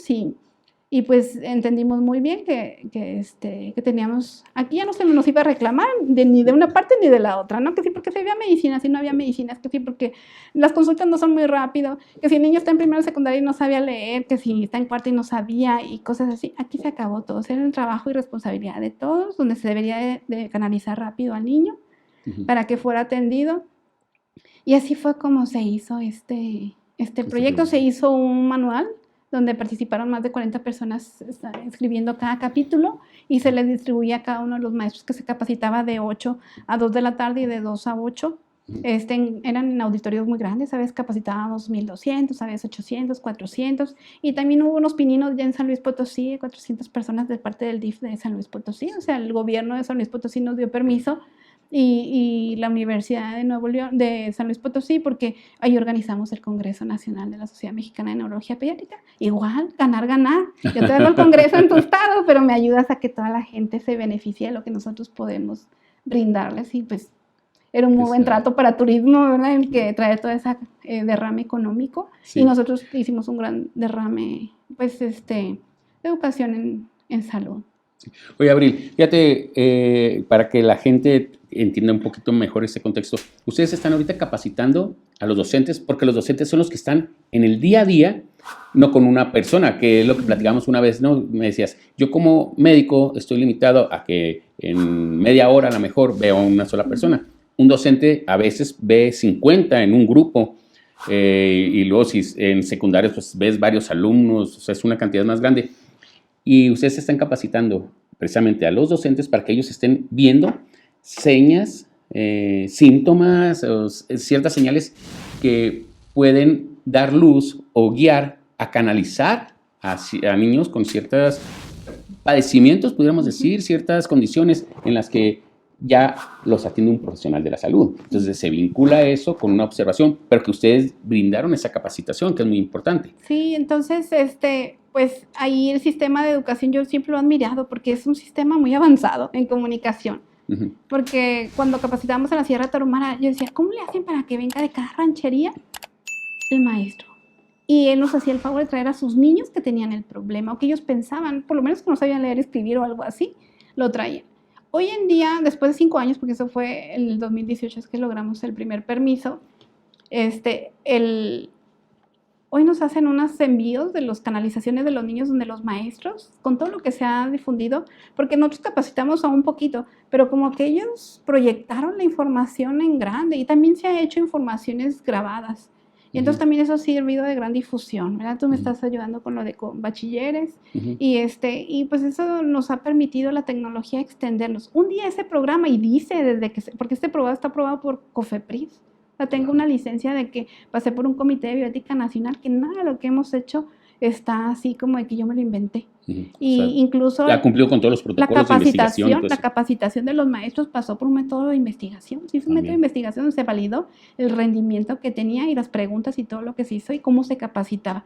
Porque son capacitaciones muy cortitas de 15 minutos de cada, pero es solo darle las perlas de lo que ellos deben de saber, o que pudiera ayudarles a ver que uno de sus niños tiene un problema. Entonces, pues nosotros en el estado somos como 10 neurólogos, pediatras, entonces más 21 neurólogos de adultos y niños, más los psiquiatras que son más poquitos que los neurólogos, más pues los psicólogos y demás, pero pues ellos están en sus hospitales, pero muchos niños no tocan un hospital y por eso era importante que el maestro, el docente se incorporara al área pues al equipo de neurociencias. Bueno, te platico que hoy en día los informes con los que llegan los niños, porque no les cobramos cuando lleguen, les buscamos un lugar, si es del IMSS o del ISSSTE, el verlos y sin cobro.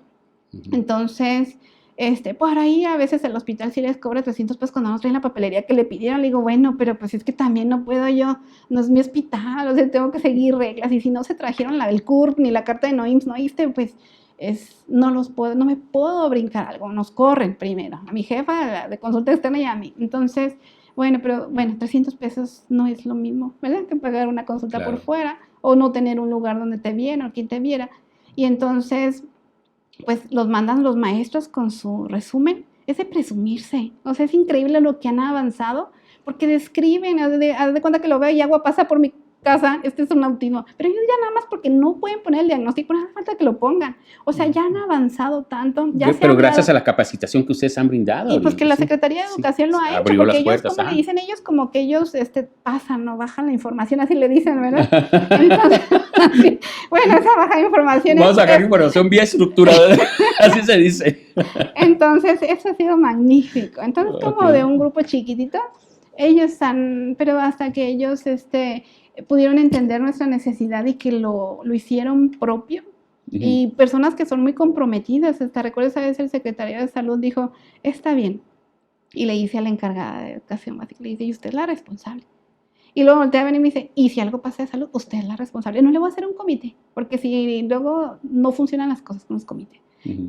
Aquí me responde Educación y aquí me responde Salud. Y pues eso ha servido mucho, porque tú luego tomas como que las cosas deben de ser serias. No es que yo estuviera jugando, pero bueno, alguien con tanta autoridad te dice... Sí, recae toda la responsabilidad en una sola persona. Sí, tanto en acá o acá. Y mis jefes saben, acá en Salud, ¿verdad? Y se los digo, y dijo que... Entonces, pues ya me entienden que cuando yo voy a pedir un cierto permiso o algo, saben por qué lo estoy pidiendo. Y ya saben que a los años ellos se han acostumbrado, ¿no? A esta necesidad que hay. Y ahora cada año que pasa, ahora, pues antes tenía que pasar por jurídicos y por el contador y por desde mi director, al de la consulta, al del director del hospital, al de Ichizal, al de la Secretaría de Salud, al director médico, todos tenían que, y otra vez cuando cambiábamos de secretarios. Ujú. Y en esta ocasión así me dijeron, doctora, ¿ya está el antecedente? Como que diciendo ya está, no tengo que está convencer el nada, camino. pues ya por jurídico hasta transparencia validó el marco jurídico. Ya por último, para dejarlo bien listo, que no hubiera nada. Y ellos me aconsejaban, no haga esto porque puede prestarse a esto. Y bueno, alguien que te oriente, ¿no? Porque a veces quieres hacer cosas buenas y terminan, pues, interpretándose como mal, porque a lo mejor yo pudiera querer gestionar un recurso, pero mejor se prefería una donataria, una asociación civil que rindiera cuentas independiente, cosas así. Entonces, hasta ahorita funciona con puro voluntariado. No todo el dinero que se ha usado es voluntariado, los manuales y todo, y finalmente ya la Secretaría de Educación imprimió sus propios manuales y por ahí están 7,500, que yo no sé si ya dijeron que iban a estar en unidad de escuela, pues yo, o sea, de cómo empezamos nosotros, ¿verdad?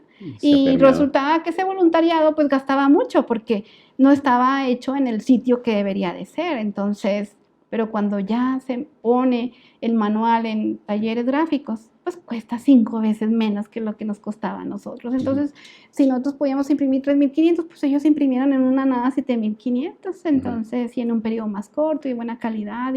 Y pues sí procuramos mucho la ortografía y todo, porque ellos una vez nos dijeron, si tiene buena ortografía, es que vale la pena. Y lo pasábamos con un revisor y otro revisor y otro revisor, para que valiera la pena. Entonces, así fue. Entonces, un día, gracias a Dios, pude decir, Secretaría de Salud y yo nos entendemos, Secretaría de Salud y todos los neurólogos entendemos, Secretaría de Salud y los psicólogos, de Educación nos entendemos con salud y educación junto. Entonces, una nueva estrategia que alguien nos vino a enseñar de Estados Unidos fue que una de las principales causas de no comportarse bien los niños, tener mala conducta, es un problema de comunicación.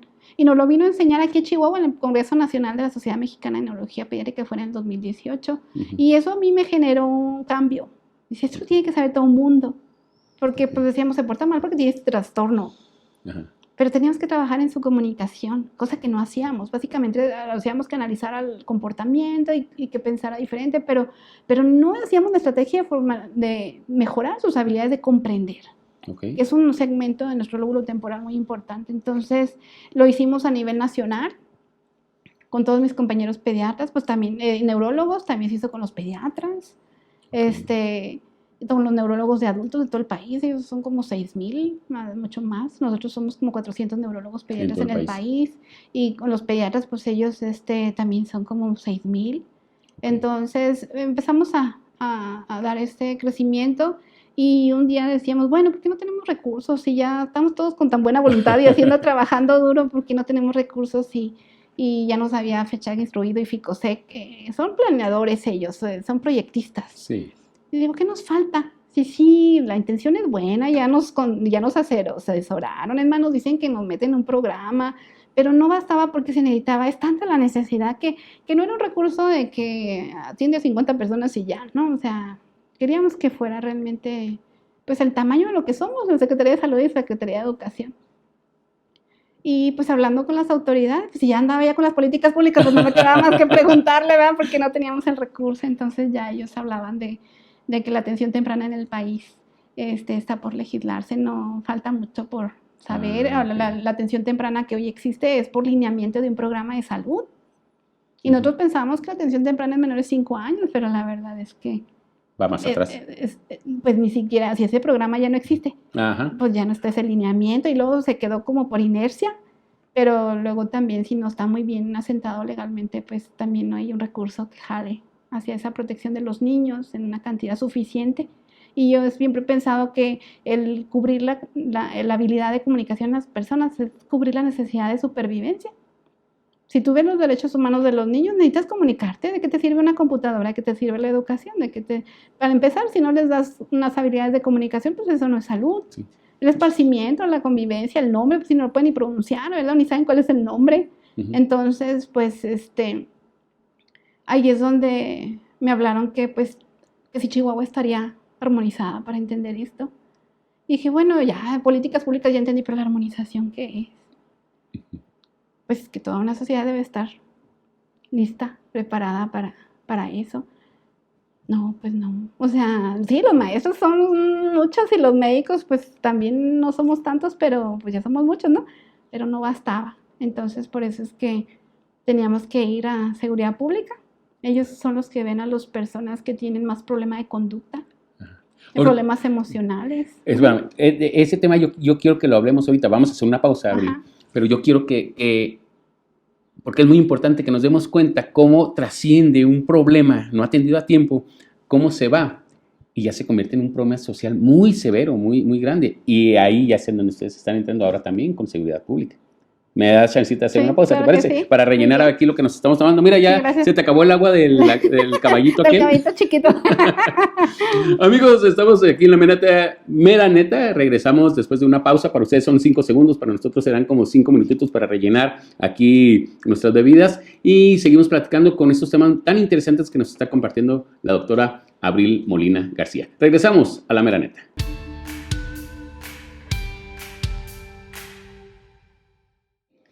Amigos, regresamos aquí a la mera neta. Estamos muy contentos escuchando temas muy importantes con una visión de servicio al prójimo, servicio a la sociedad, de parte de la doctora Abril Molina García. Doctora, ¿qué nos quedamos por ahí que están ahorita? Bueno, ya hiciste toda una investigación, cumpliste con todos los protocolos para poder detectar a tiempo padecimientos, trastornos, situaciones que van desde lo médico, pero que trascienden primero al aprendizaje, primero a la parte educativa. Se han abierto ya las puertas por parte de la Secretaría de Educación para que ustedes estén capacitando a docentes y que se puedan detectar a tiempo los casos desde kinder, tengo entendido, ¿no? Desde kinder, primaria, secundaria y también a bachillerato se ha estado capacitando a los docentes para que puedan detectar los casos y empezar a canalizarlos. ¿Qué pasa, Abril, también con los estudios que has hecho? Cuando un niño que se convierte en adolescente, joven y después en adulto, no es atendido sobre alguna situación, alguna condición que pudiera haberse prevenido. ¿Qué sucede con él? ¿Cuál sería el destino y hasta dónde llega nuestra sociedad? Sí, por ejemplo, en comunicación. Sí, la comunicación tiene 3 rubros muy importantes. Las palabras que puedes pronunciar, el vocabulario que te sabes, cómo estructuras la frase y ser propio o impropio en la forma de hablar, eso. Y luego lo otro es cómo comprendes el lenguaje. Que te digan una palabra y tú le des el significado a eso. O que se dice una frase completa y estás captando la historia, o sea, estás entendiendo, archivando toda la información que te da. Pero hay una tercera parte en la comunicación que se llama comunicación social o comunicación pragmática. Entonces es muy frecuente que las personas que no hablan bien tengan afecciones en estas partes de comunicación social, entonces batallan más en las reglas sociales, no entienden las consecuencias de no seguirlas, y el hecho de no seguirlas, pues nuestra sociedad tiene reglas, y si no las sigues, pues te tachan de mal portado, y te tachan de mal portado, pues te segregan, y eso afecta. Como a veces las personas no entienden muchas reglas, pero sí entienden muy bien cuando alguien lo rechaza. Entonces eso genera una baja autoestima, y esa es la forma como uno se entiende el entorno y el entorno nos entiende, o el mundo te entiende y nosotros entendemos a las personas. Y si hablo mucho de comunicación primero es porque es mi caso número 1 de consulta de neurología. Y es de lo que más necesitamos, más terapeutas del lenguaje, más horas de terapia para las personas. Sí necesitamos que conjuntarnos a todos para trabajar esto. Entonces, como de algo tan inocente que era como de que no hablaba bien, se terminó en ser una cuestión que la comprensión no estaba bien, y eso también repercute en su capacidad de lectura y matemática, porque pues todo eso es lo que el profesor le enseña. Sí. Oye, permíteme hacer una pausa aquí. Fíjate, ahora después de la pandemia, por parte de la Secretaría de Educación Pública a nivel federal, la secretaria empieza a hacer estrategias porque los niños no tienen comprensión lectora, no comprenden lo que leen, no comprenden las instrucciones, no comprenden las matemáticas, y nos han metido a los docentes a trabajar esas áreas así. Sin embargo, puede haber situaciones por las cuales el alumno no aprende, de las que estás platicando, ¿no? que les genera después otro tipo de cosas. ¿Hasta dónde llega ya en el adulto esos trastornos, se puede decir así? Sí. Bueno, pues el adulto que lleva estas fallas de comunicación social, pues de repente no sigue las reglas sociales, pues puede ser un adulto desobligado. Es más, uno de bachilleres que dice, no, yo no quiero hacer la tarea. O finalmente, por ejemplo, el no poner adecuada atención a su tiempo. Ese es como el cimiento de la estabilidad emocional a futuro. O sea, sí se acompaña mucho. Cuando no atendiste los déficits de atención en los niños, en el adulto da inestabilidad social. Entonces después dicen, no, pues ya esto no es lo mío. Pero ya tenía avanzada la carrera o ya estaba en el trabajo, y es inestable, cambia y va perdiendo y se va envejeciendo y va perdiendo su oportunidad de establecer unas raíces en un puesto laboral o finalmente no entender las reglas sociales, pues no cumple la expectativa social que espera su jefe. Aplica en lo familiar también, por ejemplo. También, pues hay inestabilidad de pareja y ya no me gustó esta esposa, esta novia y vámonos y cambio. Entonces, sí es algo que repercute, parece muy inocente no poner atención. Total, ¿verdad? Me regañan, pero no, sí repercute mucho emocionalmente. Entonces, todos estos trastornos de neurodesarrollo, el aprendizaje, la atención, control de hiperactividad, el sueño, el comunicarse, el manejo de las emociones, que es ansiedad, depresión, que las habilidades motrices, fina o gruesa, no los atiendes, esa es la salud mental del niño. Entonces, si tú no tienes la salud mental del niño, entonces las comorbilidades que se vienen por no haberlo atendido tempranamente son más severas en el adulto. O sea, ya tiene una autoestima que finalmente baja una persona ansiosa y depresiva. Eso ya le limita en conseguir trabajo o en tener esa aptitud para querer desarrollar una función, porque a veces podemos hacer las cosas, pero si nuestra motivación está por los suelos, no lo puedes hacer. Entonces sí tenemos, ahora con la pandemia pues se vio mucho de que el aislamiento social nos generó mucha baja de producción de neurotransmisores, porque la soledad y el aislamiento social es igual. Te limita las el habilidades desarrollo neuronal, comunicativas. sí, cognitivas y de socialización y de todo. Entonces, Okay. O sea, de socialización, ¿por qué? Pues estoy aislado, no estoy imitando, no estoy viendo patrones de la demás, o sea, cuál es el común. Y ustedes saben que hay niños que maduran más que otros, pero ellos se van empujando unos a otros. Claro. De hecho, es una característica del ser humano poder convivir con sus pares. Y convivimos con adultos, los niños, muchos de ellos. Entonces, pues eso te quita esa oportunidad de aprender de los demás. Somos seres sociales y interrelacionar con otros nos motiva a poner más atención. Si tú tienes un grupo y en cuales vas a enseñar algo, pues entonces allí el hecho de meter la motivación mejora las habilidades de atención y de aprendizaje. Entonces, como sí tenemos que, esa es una de las cuestiones que impulsamos mucho, de que no nada más tenemos que trabajar en la cuestión de aprender letras y números, sino que sí tenemos que trabajar en la cuestión emocional y el pensamiento de los niños y motivarlos. De hecho, el recreo es una parte muy importante para la socialización, por eso recomendamos mucho que no sea el recreo, no sea el modo de castigo, sino otra consecuencia. Ya, si de una sola vez que le quitan el recreo, pues bueno. Pero no, buscar otras estrategias. Sí, no ser que todos los castigados diarios son el recreo, porque pues también a la escuela no nomás vamos a aprender, sino también vamos a aprender a socializar. Ahora, el maestro como adulto conviene que se baje al nivel de los niños, de los adolescentes. Sí, tiene que saber cómo funciona el niño, porque el niño tiene que estar en movimiento. Ahora con la pandemia, pues los niños no se movieron y por eso vemos un respunte tremendo en problemas de aprendizaje y de lenguaje. La atención en tecnología no es la misma. Los que son muy hábiles, pues la pasaron y la brincaron bien, pero los que no eran muy hábiles se rezagaron. Claro. Y no es muy motivacional, y más si es asincrónico, si no está en vivo.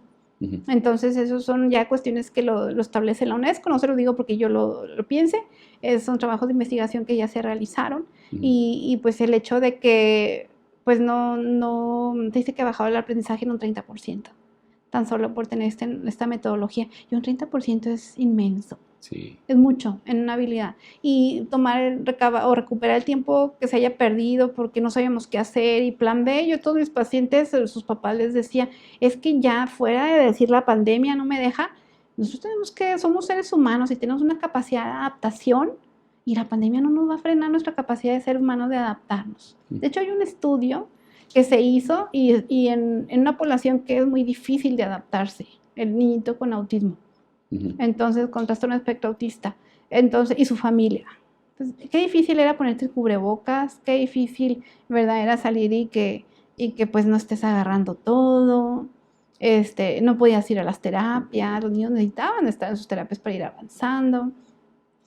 Y en ese estudio habla que y también es de la UNESCO, establece que todos se adaptaron.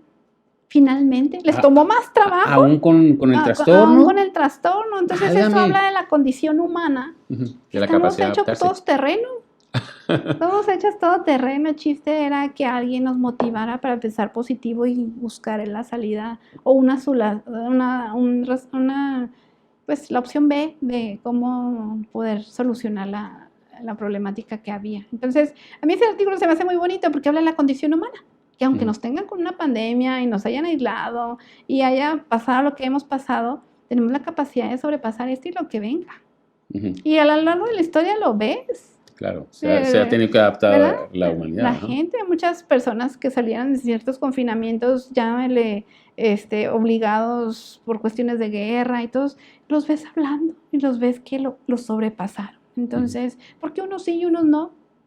Por eso tenemos que trabajar mucho con la gente. Entonces, una cuestión ahí muy importante que hemos visto es de que si nosotros trabajamos a que la gente aprenda a pensar positivo, ellos van a tener estrategias con que salir a flote. Es como empujar a la sociedad a que no se estanque o no se quede en la pandemia, ¿verdad? Sino que verdaderamente salgamos adelante y creo que como sector salud teníamos que poner el ejemplo.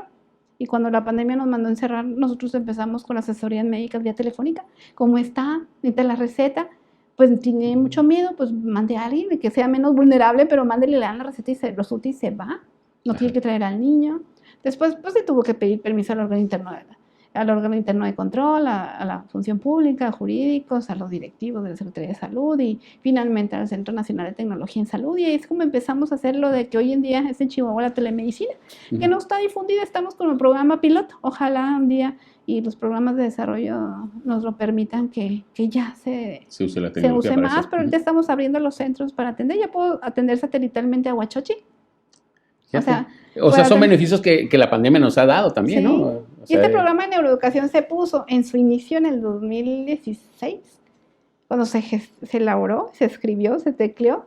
Decía que un día podríamos trabajar por vía internet, pero porque pensamos que un día no íbamos a tener ni un quinto para viajar a un lado y que pues lo podríamos hacer así. Y nada, que la pandemia nos forzó a hacerlo. Adelantó. Sí, entonces hasta ya teníamos un permiso de COFEPRIS para hacer eso. Y CENETEC nos lo aprobó. Obviamente la doctora encargada de telemedicina del Estado ha sido pieza clave, mi directora del hospital, porque definitivamente es la voluntad de ellas.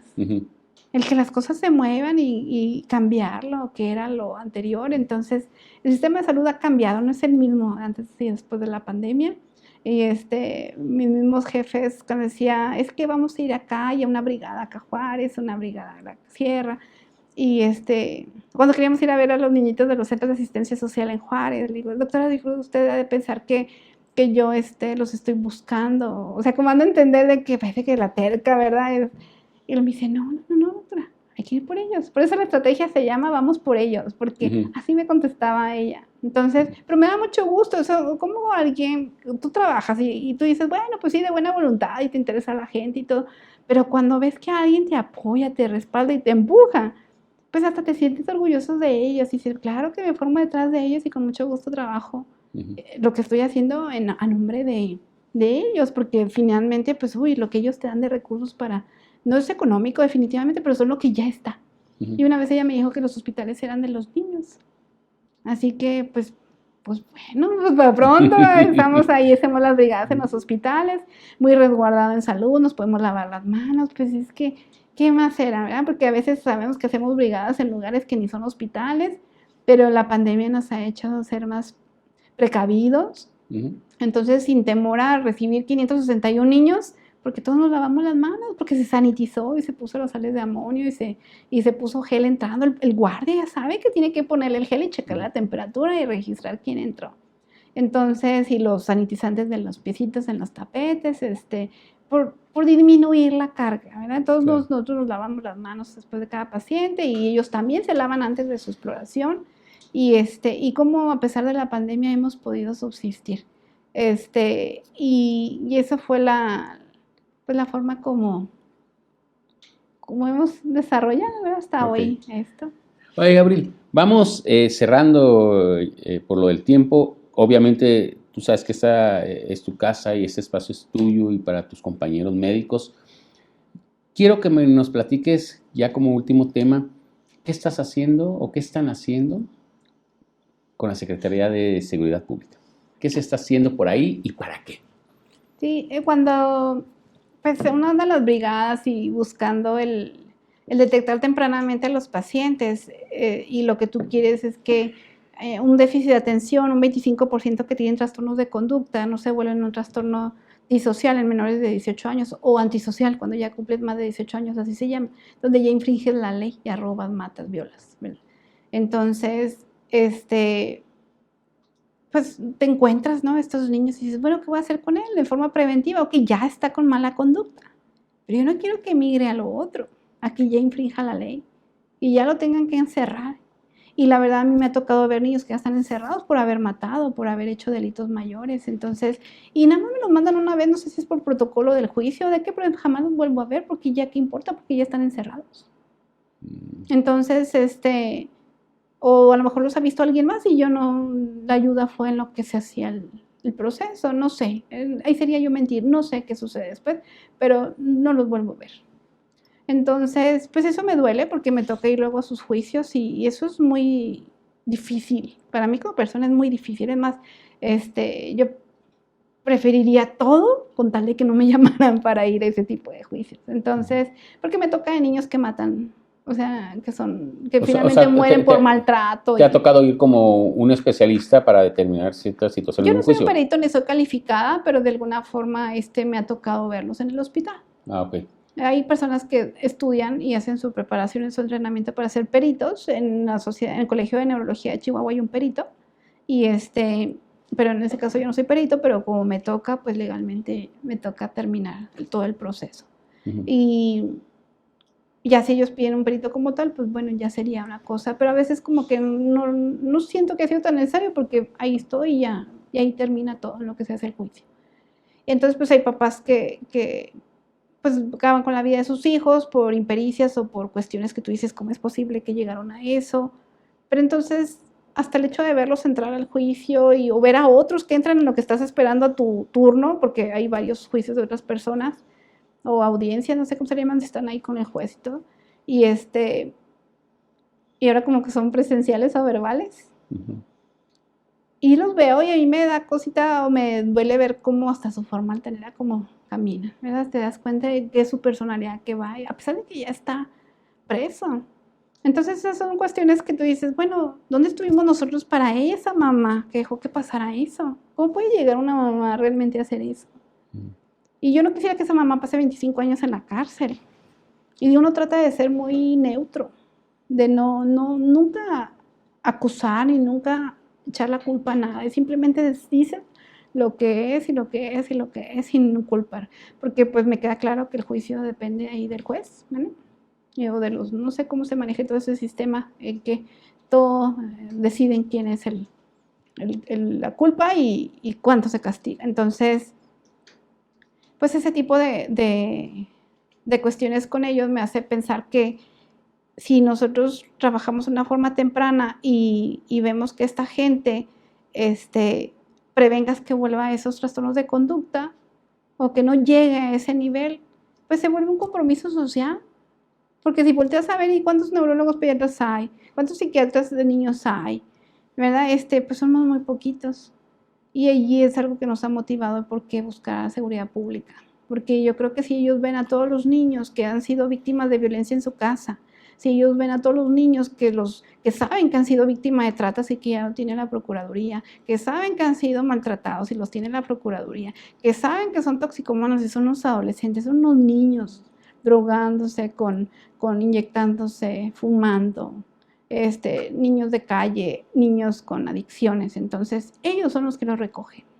Entonces, así como un día el maestro era el que todos lo ven un maestro y nosotros somos muy poquitos médicos, no podía estar el encontrarlos a través de nuestro sistema, no podía ser la detección a través de nosotros, tenía que ser ampliarse el panorama a todos los médicos. Bueno, pues teníamos que ampliar a todo el personal de seguridad pública que ve todos esos niños para que lo canalicen. Y están trabajando con ellos. Sí, ahorita hemos trabajado mucho en comunicación y más en personas con discapacidad, sobre todo para que ellos entiendan que hay gente que aunque hable español no entiende. O sea, podrá hablar, sí, pero no te entiende que tú eres una figura de autoridad como policía. Podrá entender que, pues no te estoy desobedeciendo porque soy un oposicionista desafiante o que me estoy portando mal. No te estoy obedeciendo porque ni siquiera sé quién eres tú. Y aunque tu placa merite para mí, a mí como Abril Molina implica una figura de alto respeto y la verdad yo los considero así, pero para esta gente no significa eso. Entonces ahí, por ejemplo, ustedes le explican a los agentes policíacos de que a veces una actitud desafiante no es porque estén desafiando a la autoridad, es porque tienen un conflicto neurológico, sí, ¿sería la palabra correcta? Sí. Y entonces ustedes los enseñan a ser más eficientes en su chamba a los policías. Sí, como qué estrategias implementar.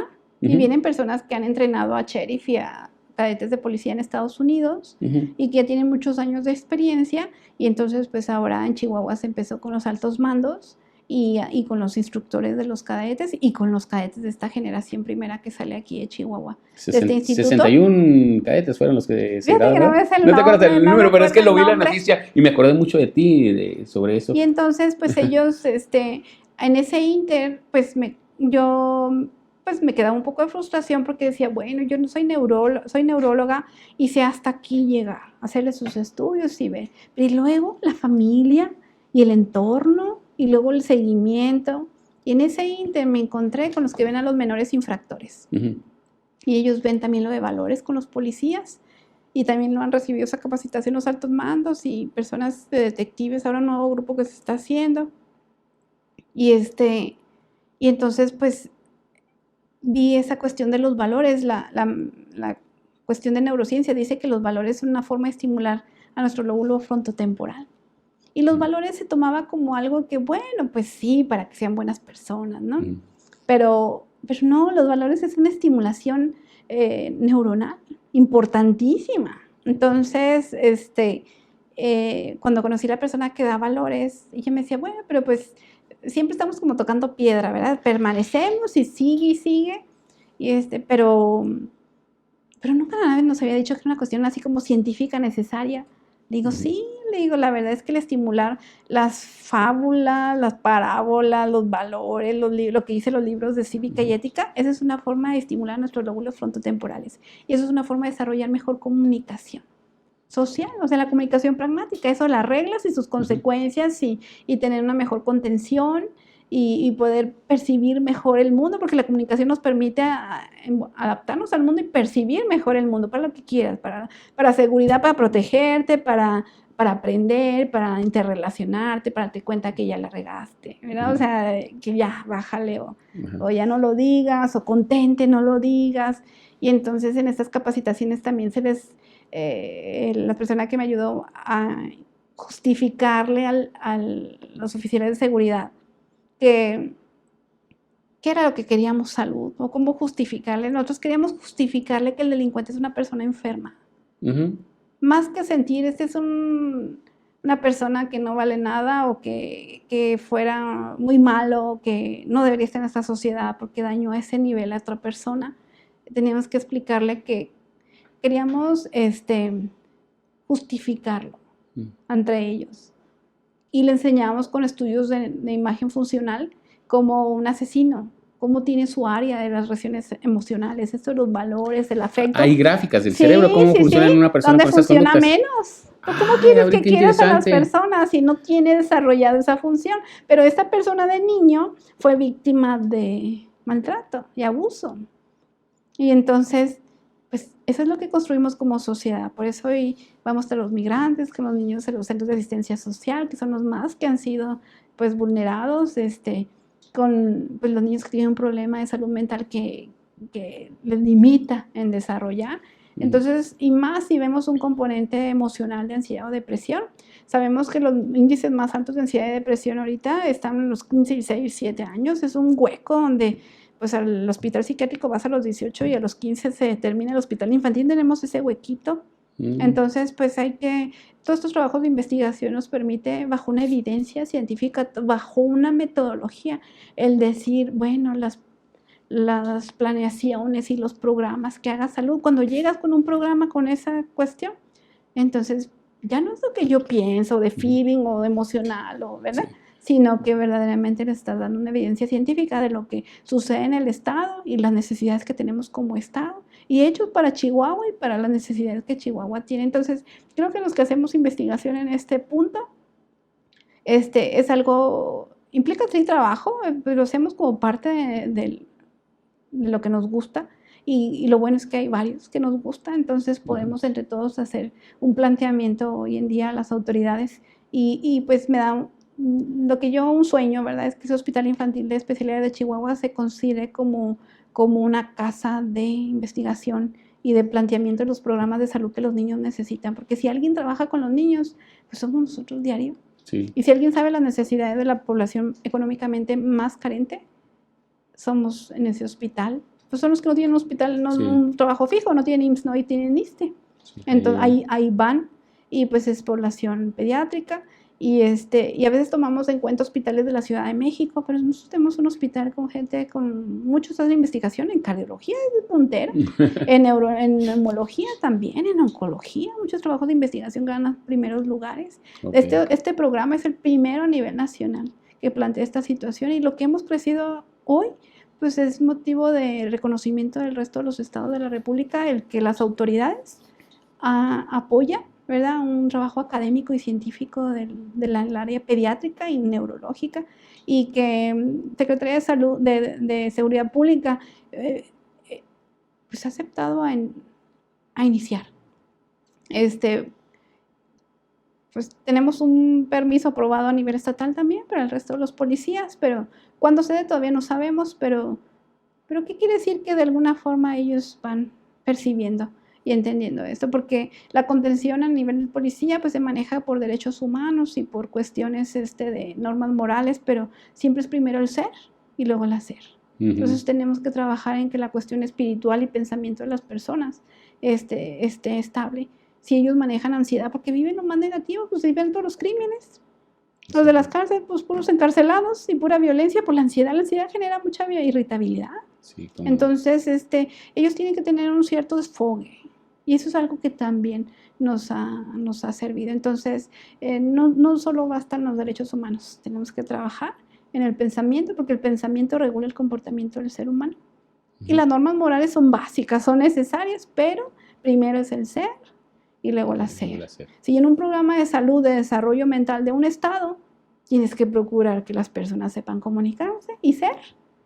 Porque sin comunicación no puede ser, pues ni siquiera sé quién soy, ¿verdad? Uh-huh. Si no sé ni mi nombre, ni siquiera. Comunicación no es nomás decir palabras, es entender o saber quién soy yo. Exacto. Entonces, por eso también quisiéramos llegar a líderes de opinión religiosos, porque si ellos dan consejería a familias, si ellos detectan que hay un niño que está portando ya oposicionista desafiante, por favor, mándalo, ¿para qué esperas? Para que cometa una infracción a la ley y ya está encarcelado y ahora sí ya no nos lo presten tan fácilmente.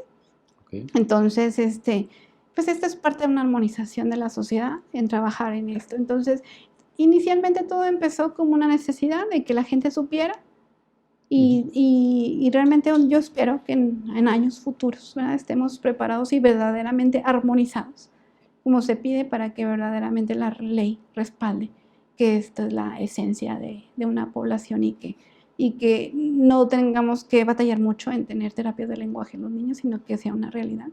¿No? Correcto, Abril. Oye, pues el tiempo se nos acabó, obviamente te digo, vamos hace a tener media hora. Muchas cosas. No.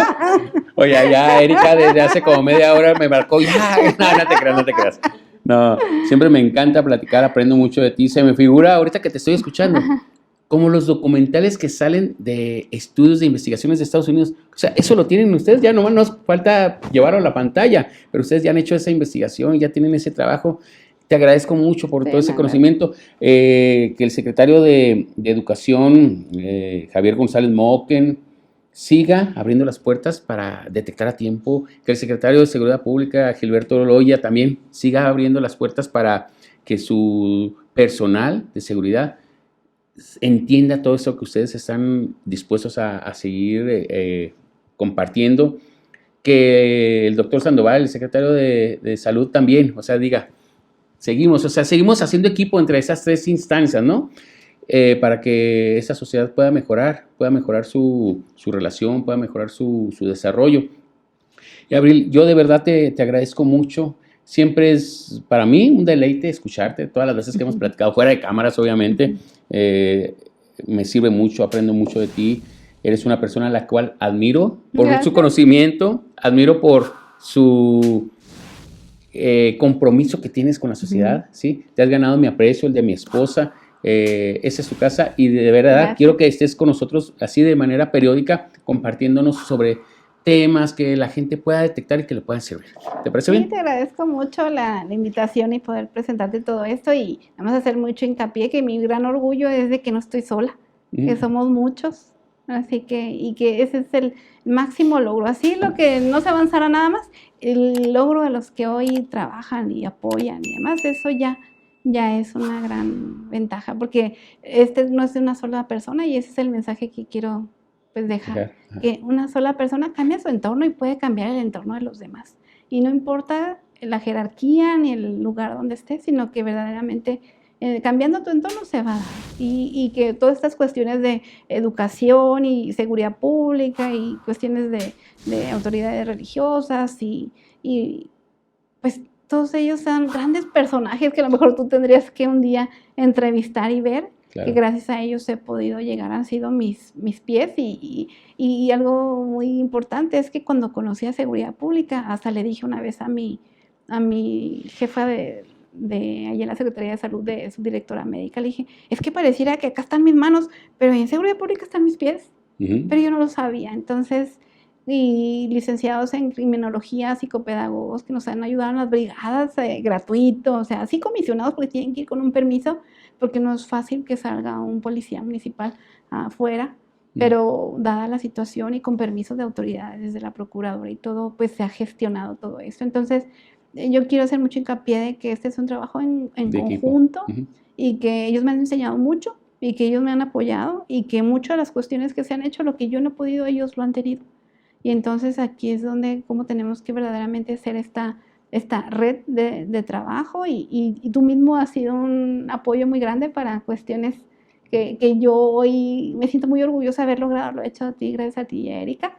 Y la verdad, pues un gusto que me hayan invitado, y con todo gusto que estaremos apoyando. Muchas gracias, Abril. Y pues bueno, amigos, de esta manera pues terminamos esta entrevista con Abril Molina, médico, pediatra, neuróloga, y que ha servido y sigue sirviendo a la sociedad, no nomás chihuahuense, sino de todo nuestro país. Nos vemos en la siguiente, amigos. Compartan, denle like, comenten, hagan todo lo que se hace en las redes sociales para que esto les sirva por lo menos a una persona en este planeta llamado Tierra. Nos vemos, mi gente. Adiós. La Mera Neta con Roberto Mantilla.